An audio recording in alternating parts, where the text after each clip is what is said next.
back to Sita and Sitaram. I'm back with another video. Today I'm going to show you how to prepare almond flour. And people think it's quite complex recipe, but it is not actually. You just need little more patience than usual. Let's move on to the preparation.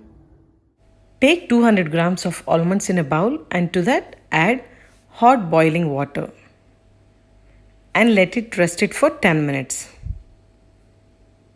After 10 minutes, you can drain the water and start peeling off. Now peel the almonds one by one as shown in the video. You just have to apply some pressure and press the almond. It's very easy to peel the almonds.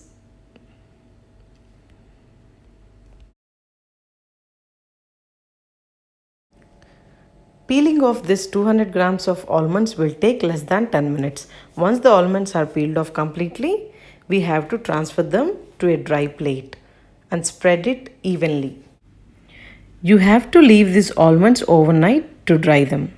If you are in a hurry, you can also microwave for 1 hour so that it gets dried.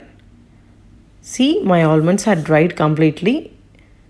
They are kept aside for overnight. They're dried completely. Now we are going to transfer this to a mixer jar. Transfer the almonds to a mixer jar and blend it finely to a fine powder.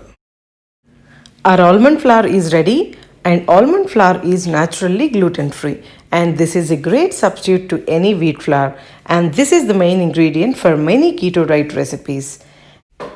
We can also make tasty cookies and cakes with this almond flour. If you like this video, please do like, share and subscribe to Sita and Sitara. Thank you for watching.